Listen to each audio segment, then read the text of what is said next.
This just feels day late, dollar short, and overreactive. Yeah, I mean, if you catch your partner cheating on you, and then you decide a year and a half later you're going to break up with them for it, like that just feels like weird timing. Like Nico blew whatever he was going to blow out of this the day that he traded Luka, and to some point, I would say the old adage, so what, now what? All right, if your goal was to fire Nico Harrison to bring in a new GM, my question is, now what? How do you believe that the Mavs will get fixed between now and the end of this regular season? What do you genuinely believe can be accomplished that will change the fortunes of the Dallas Mavericks right now? And then if the answer to that is nothing, we just want to get Nico out of the room. Okay, well, then you had so many opportunities to do that. Doing it now, it's not going to change any of that. Like, what's going to make the Mavericks better over the course of the next several years is probably some level of roster reconstruction, right? Like, and it was a mistake. To pretend that you could rely on AD was a mistake.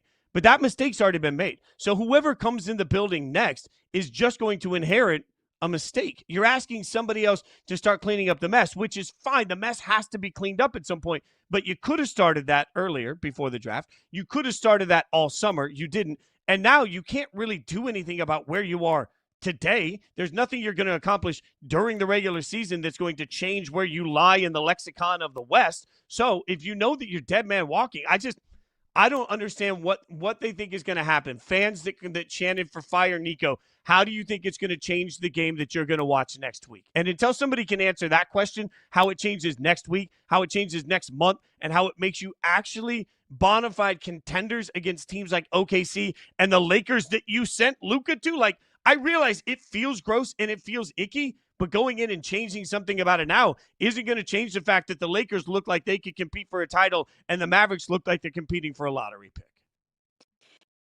And again, I go back to, because in that alone, people might say the pushback might be, well, then why are you anti-firing the GM? It's because firing the GM doesn't undo what was did. And your original question is, what saves the Mavericks? What saves the Mavericks is Cooper Flagg. What saves the Mavericks is Cooper Flagg's development, is Cooper Flagg developing into a certified superstar in the NBA. Because I could see the gears turning. I could see the justification that Cooper Flagg can turn into a younger, at the time, in better shape and cheaper Luka Doncic. So that's your life preserver. Like, that's what saves this team. What saves this team is a future superstar who turns into your new and your next and your less expensive Luka Doncic. Why can't we give Cooper Flagg time to turn into that? He's not going to turn into that in November. He's probably not going to turn into that in December. He might not turn into that in January. But I think Fitz, like, call me absolutely crazy, I think there is a possibility and maybe even a probability and a likelihood that Cooper Flagg can turn into that. And whether it was by pure luck of the draw or what, Nico Harrison was the guy who drafted Cooper Flagg. It was the easiest draft pick in the history of time to take Cooper Flagg with the number 1 overall pick. It was inevitable. Whoever had that pick was going to take Cooper Flagg, but Nico Harrison's still the GM that drafted him. Now, I don't think Nico Harrison is some sort of, chestnut checkers. I don't think Nico Harrison is some sort of genius, that was his master plan all along. Frankly, I think Nico Harrison got lucky. But I don't understand it. I really don't. I don't understand this move today. Look at this Shams tweet here. The Mavericks are firing Harrison 9 months after the jarring and stunning Luka Doncic trade, a move for which Dumont, the team governor, took accountability and accepted as a mistake in a courtside interaction with the fan on Monday night. Let's be clear. Dumont's not taking any accountability. Dumont's firing somebody. And again, I cannot stress this enough. Luka Doncic was not traded in the middle of the night without everybody in the organization knowing what was going down. So if the answer today is finally you have accountability for the trade of Luka Doncic, no, you do not. You got accountability from the one person that is easily a fall guy for the trade of Luka Doncic. How often do we talk about this across all sports? Bad teams are bad because owners suck. Owners had to approve some sort of a deal for Luka Doncic. And now the owners have fired the very person that is their protection in these situations, the GM, that's not doing this without ownership approval. So if the answer is accountability, that's a joke. Any answer of we fired Nico for accountability without also, firing yourself, which you can't do because you own a team. So what you did is you went and you fired the very person that you gave the okay to make the trade with. That's the asinine part of all of this. Nico was not running around like a bandit in the night, suddenly trading him. The owners that approved it have now fired him, and they're going to call that accountability. It's all a joke. This Caroline, this is a joke. The most asinine part of all of this isn't the trade of Luka Doncic, which was asinine. Isn't the fact that this firing is coming 9 months after the move happened. It's the last part of that tweet. Dumont took accountability and accepted as a mistake in a courtside interaction with a fan on Monday night. That is the most damning part of all of this. That's the most embarrassing part of all of this, I think. If I'm a Mavericks fan, I'm so embarrassed that this came on the heels of the team governor talking to a fan courtside. What are we doing? What did I just say? When you listen to the fans, pretty soon you'll be sitting with the fans. It is incompetence and it is embarrassing leadership when you listen to what the fans have to say. That's, I think, the worst part of all of this, and I think would give me the most amount of impending doom if I'm a Mavs fan, is business is being conducted with fans courtside. That's embarrassing.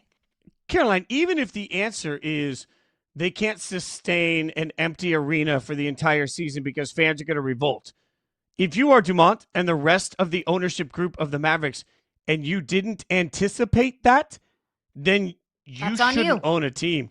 Like, that's every single step. And look, whatever anybody thinks one way or the other of Mark Cuban, not here to have that conversation. Today, Mark Cuban has made it very clear recently that he never wanted to be taken out of part of the decision-making process, and then he was. So he's made it very clear that this new governorship group, this new ownership stake, is absolutely coming in, and they are giving they're doing things their own way without any input. Those are the people to blame. This is just such a wild statement to me that, like, was ownership surprised that fans are revolting? Was ownership surprised that fans are probably asking for refunds on season tickets? Was ownership surprised that fans don't want to be in the building? Our owners, our team governors, surprised that they are being confronted by fans on the sidelines? Would they even be surprised if they were confronted by a fan at Starbucks? If the answer to any of that is that you were surprised, you shouldn't be allowed to own a professional sports team, because you went out and you traded one of the most marketable, incredible stars your franchise has ever seen and in the NBA currently to another organization that's out there on the cusp of trying to actually win a championship. You made the wrong move months ago. You made the wrong move months ago in the biggest, most glaring way possible, and now you're consistently getting egg thrown at you because of it. You just got to stand up and accept that. You fire Nico Harrison, that's great. You fire Nico Harrison, it's not going to change this season. It's not going to change that the decision makers still allowed Luka to get out the door. It's not going to change that the same people that said yes to the Luka trade, team governors, are the people that will say yes to whatever is happening next. Like, if your answer was fire Nico, you're aiming all of your criticism at the wrong people, because the people that were stupid enough to decide to do that are still in the building. And guess what? Now they're going to pick your next GM. And that GM may decide he wants to pick a different coach. That coach may want to run a different offense. Cooper Flagg may not like that offense. The Mavs may not like where that's going. And all of a sudden you wake up one day and you're, I don't know, the Pelicans that have wasted whatever they had with Zion. You're the Maverick. You're the Memphis Grizzlies that can't get anything done with Ja. All of a sudden you just got another young pick that's sitting around because your ownership is incompetent. Nico Harrison did a stupid thing in trading Luka. But, man, it's just firing this doesn't solve any of that. Yeah, and I'm not going to tell fans how to fan. If you were the one chanting Nico Harrison, then that is your right as a fan, because I don't think any of us can deny that trade will go down in the Mount Rushmore of horrific, dumb, stupid moves in the history of the NBA. I think we can all agree that is true. But that's also not a move that Nico Harrison makes if he isn't okay with the consequences of it. Like, I don't think when you're a GM, you can make the kind of just stunning move that was and not be okay with the fact that might ultimately be your job. Because with great risk can come great reward. It can also be your job. Like, maybe Nico Harrison thought, we'll draft the next Luka Doncic and I'll look like an absolute genius for this. But you also can't make that move and say, I have to be okay with losing my job because of this. Nico Harrison had to have understood that when he traded Luka Doncic. No? Like, surely that was going 100%. Through his mind that this might ultimately be my job. And it is. Nico Harrison was given a contract extension June 4th of 2024 by the Dallas Mavericks. a year and a half ago, June 4th of 2024, he was given a contract extension. Then he was given the permission to ship out Luka, and now he's fired. And it just shows you the same people that gave him the contract extension are the same people that trusted him to trade Luka, and they're the same people that are now firing. This is wild.